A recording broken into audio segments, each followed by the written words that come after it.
अस्सलाम वालेकुम, मैं हूं मोहम्मद आसिफ और आप देख रहे हैं मेरा यूट्यूब चैनल। तो मैं आपको ये आज बताऊंगा।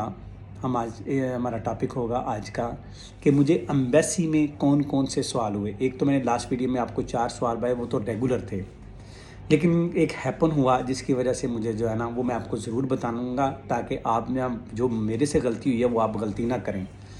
तो जैसे ही वो मेरे से गलती हुई तो उन्होंने मुझे सवाल जवाबात शुरू हो गए। वो हुआ यूँ कि जब मैं एम्बेसी में गया तो उन्होंने कॉल की हमारे ऑफ़िस में। तो हमारे ऑफ़िस में वो कोई पिक नहीं कर रहा था ना कॉल, कोई बंदा कॉल पिक नहीं कर रहा था। तो उसकी वजह ये थी कि वहाँ पे रेनोवेशन हो रही थी। तो मैं अपने भाई को और अपने जो स्टाफ है उसको बताने के बगैर ही उधर चला गया। तो रेनोवेशन करते हुए वो मेरा ख़्याल है वो प्लग जो है ना वो अनप्लग हो गया होगा, जिसकी वजह से ज़ाहिर है वो बेल तो जा रही थी लेकिन कोई उठा नहीं रहा था। तो जैसे ही मैं काउंटर पे पहुंचा तो उसने मुझे बोला कि मिस्टर मोहम्मद आसिफ, आपने लास्ट टाइम जो है वो अप्लाई किया था हेयर एंड ब्यूटी पे, अब आप डेंटल पे कर रहे हैं। तो मैंने उसको बताया कि डेंटल और हेयर एंड ब्यूटी हम दोनों ही करते हैं, और मोस्टली जितने भी लोग ये काम करते हैं ब्यूटी का वो साथ में डेंटल करते हैं, जितने डेंटल करते हैं वो साथ में ब्यूटी का भी ज़्यादातर लोग ये काम करते हैं। एक पहला क्वेश्चन उसने बोला, और उससे पहले उसने मुझे पूछा कि भाई आप क्या लेने जा रहे हैं। तो मैंने कहा मैं एग्जीबिशन अटेंड करने के लिए जा रहा हूँ। मैंने वहाँ पे एक एग्जीबिशन जो है ना वो बुक मतलब वहाँ पे रजिस्ट्रेशन करवाई थी। मैं एज ए विजिटर वहाँ पे जा रहा था। उसने बोला कि आप विजिटर जा रहे हैं, तो मैंने कहा पहले मैं विजिटर ही जाऊँगा, मैं अगर वो मुझे पसंद आई एग्जीबिशन तो मैं नेक्स्ट टाइम उसको खुद लगाऊंगा, वहाँ पे बूथ लूँगा, वो मैं वहाँ पे बूथ लूँगा। उसने कहा ठीक है। थर्ड उसने क्वेश्चन किया कि आप वहाँ पे रहेंगे कहाँ। तो मैंने उसको बताया कि भाई जो मैंने होटल की बुकिंग कराई हुई थी या जहाँ पे मैंने जाना था वो मैंने उसको बताया कि मैं वहाँ पे रहूँगा। साथ ही उसको किसी ने पीछे से मतलब बोला कि इसके ना वो फ़ोन का जो है ना वो नहीं आ रहा रिस्पांस। तो उसने मुझे बोला कि मिस्टर आसिफ, आपके फ़ोन का जो है ना वहाँ पे कोई फ़ोन उठा नहीं रहा। तो मैंने उसको बोला कि रेनोवेशन हो रही है जिसकी वजह से वो कॉल नहीं उठा रहे हैं। तो उसने कहा आप बैठें। मुझे उसने फ़ारिग नहीं किया, मुझे उसने बिठा दिया। 10 मिनट गुजरे, उसने कहा आप 10 मिनट 10 मिनट बैठें, वेट करें, हम आपको दोबारा बुलाते हैं। ये सारी बात इंग्लिश में हो रही थी ना उसके साथ। तो उसने मुझे बिठाया, तो 10 मिनट गुजरे, आधा घंटा गुजरा, ऑलमोस्ट 1 घंटा गुजर गया। तो उन्होंने मुझे दोबारा बुलाया। जब उन्होंने मुझे दोबारा बुलाया तो वो मुझे कमरे में ले गए। कमरे में लेके जाके फिर उन्होंने स्टार्ट किया मेरा इंटरव्यू। तो उन्होंने मुझे सबसे पहले ये सवाल किया कि भाई हम कॉल कर रहे हैं, आपका वहाँ पे कोई फ़ोन जो है ना वो पिक नहीं कर रहा। तो मैंने उनको बताया कि भाई आपके पास सेटेलाइट की सहूलत मौजूद होगी, आप देख सकते हैं वहाँ पे रेनोवेशन हो रही है, अनप्लग हो गया होगा, तो इसकी कोई मतलब ऐसी और कोई रीज़न नहीं है इसकी ना। उसने फिर मुझे बोला आप अपना विजिटिंग कार्ड दिखाएं। फिर मैं चूँकि डॉक्यूमेंट सारे लेके गया था, जैसे मैंने आपको लास्ट बताया कि वो डॉक्यूमेंट्स जो है ना किसी किसी के देखते हैं, सबके नहीं देखते, लेकिन आपके पास डॉक्यूमेंट्स 100% होने चाहिए जो मैंने आपको बताए थे। तो उसने मुझे पूछा हाँ भाई आप क्या करते हैं, आपका काम कौन सा है, आप क्यों जाना चाहते हैं। तो उसने मुझे फिर पूछा भाई आपका विजिटिंग कार्ड किधर है। मैंने विजिटिंग कार्ड दिया। तो मेरी एक पार्टनरशिप थी अपने भाइयों के साथ। उसने बोला कि ये 9 स्टार क्या है। तो मैंने उसको बोला कि ये उसका कार्ड है, ये उसके साथ जो मेरा एग्रीमेंट है वो है।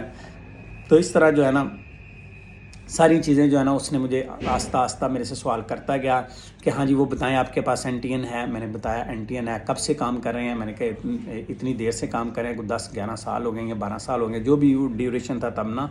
तो मैंने उसको बताया। उसने फिर मुझे जो हमारी सेकंड कंपनी है उसके मतलब सवालात किए।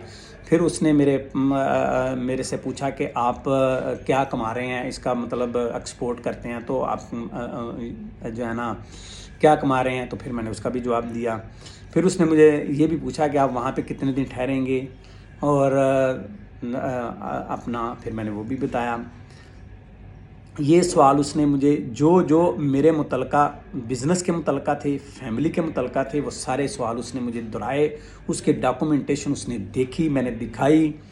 फिर उसने मुझे वीज़ा जो है ना उसने बोला आप बैठें, हम आपको बताते हैं। फिर मैं बैठ गया। फिर उसने मुझे बताया कि भाई आपका जो है ना वीज़ा जो है ना वो आपको मिलेगा, पासपोर्ट जो है ना वो सियालकोट से।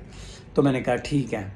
تو میں کافی تقریباً 30 to 40 منٹس جو ہے نا اس سے میرا انٹرویو کیا. تو میں آپ سے ریکویسٹ کروں گا کہ جب بھی آپ جائیں تو تھوڑا سا تیار ہو کے جائیں انٹرویو کے لیے, تاکہ اگر انٹرویو فرض کرو کرنا ہی ان کو پڑ جائے تو آپ مینٹلی پریپیئر ہوں, اور ساتھ میں اپنے گھر والوں کو جو آپ نے فون نمبر دیا ہوا ہے اس کو آن کر کے جائیں, ان لوگوں کو بتا کے جائیں میں ایمبیسی جا رہا ہوں, آپ کو کال آئے گی, اور جو بھی آپ کا بزنس ہے اس کے متعلقہ فرض کریں آپ وہاں پہ ڈائریکٹر ہیں یا فرض کریں آپ وہاں پہ امپلائی ہیں, تو وہ آپ وہاں پہ فون کریں گے کہ یہ بندہ, یہ نام والا, یہ ولدیت والا بندہ یہاں پہ کیا کام کرتا ہے اور اس کا ڈیزگنیشن کیا ہے, تو وہ لوگ بتائیں گے. اگر انہوں نے غلط بتا دیا تو آپ کو پھر بھی ویزا نہیں ملے گا.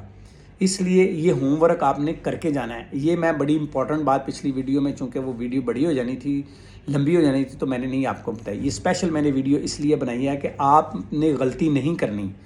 جب بھی آپ نے جانا ہے اپنا پریپیئر کر کے جانا ہے, جو فون نمبر صحیح دینا ہے اور ای میل صحیح دینی ہے, اور کوئی فیک ڈاکومنٹس آپ نے لگانا نہیں. میں آپ کو بتا دوں, کوئی بھی نہیں ہے تو نہ لگائیں, فیک نہیں بنانا. آپ کو کوئی ایجنٹ بولے کہ بھائی وہ یار لگا دو یار, کوئی بات نہیں, یہ اس کا ہے, یہ اس کا ہے, مطلب یہ پراپرٹی کا یہ ایسے بنا لیتے ہیں, یہ ایسے بنا لیتے ہیں, ایسا نہیں کرنا. آپ نے جو بھی لگانا ہے وہ آپ کا جینین ہونا چاہیے, فیک کوئی ڈاکومنٹس نہیں لگانا, ٹھیک ہے. اور اگر فرض کریں فیک لگ گیا تو یہ بین ہو جائے گا, آپ 10 سال تک بھی آپ وہاں پہ وہ نہیں جا سکتے ہیں, ویزا نہیں اپلائی کر سکتے. تو اس لیے آپ نے جو کرتے ہیں, آپ یہ ڈاکومنٹس, جو لاسٹ ویڈیو آپ میری دیکھ لیا اس میں نے ڈاکومنٹس بتائے ہیں, اس میں آپ نے وہ سارے ڈاکومنٹس ساتھ لے کے جانے ہیں. اور اپنے جو اگر آپ فرض کریں آپ کی کسی کے ساتھ پارٹنرشپ ہے تو وہ پارٹنرشپ کے بھی آپ نے ساتھ لے کے جانا ہے. یا آپ جاب کر رہے ہیں تو جاب کی آپ نے سلپیں ساتھ لے کے جانی ہیں, لاسٹ 6 منتھ کی بینک سٹیٹمنٹ ساتھ لے کے جانی ہے, اور ساتھ میں ان کا جو لیٹر ہے جس کمپنی میں آپ کام کر رہے ہیں ان کا ایفیڈیوٹ وہ بنا کے دیں گے کہ بھئی یہ بندہ واپس آئے گا, تو وہ آپ نے ساتھ لے کے جانا ہے, ان کے پیڈ پہ ہوگا. تو ان جو ہے نا باقی ساری چیزیں وہی ہیں, لیکن جو سیلری پرسن ہے وہ سیلری کی سارے پروف دے گا, وہاں پہ کام کرتا ہے وہ بھی پروف دے گا, اور جس کمپنی میں کام کرتا ہے وہ کمپنی اس کو لیٹر دے گی. تو یہ چیزیں آپ نے مائنڈ میں رکھنی ہیں. تو انشاءاللہ اللہ تعالیٰ وحدہ لا شریک محبت کرے آپ کو ویزا ضرور ملے گا. یہ بڑی امپورٹنٹ چیز تھی جو میں آپ کو کمیونیکیٹ کرنا چاہتا تھا. مجھے امید ہے آپ کو سمجھ آ گئی ہوگی کہ کوئی غلطی نہیں کرنی, انٹرویو پریپیئر کرنا ہے, ڈاکومنٹس جو ہے اوریجنل ایک فائل میں لگانے ہیں اور ایک کاپی جو ہے نا ایک فائل میں لگانی ہے, تاکہ اگر ان کو کاپی چاہیے تو آپ اسی وقت ان کو کاپی دے دیں, اوریجنل دیکھنا ہے تو ان کو اوریجنل دکھا دیں, ٹھیک ہے. تو مجھے دیجیے اجازت, ملتے ہیں نیکسٹ ویڈیو میں انشاءاللہ. اللہ حافظ.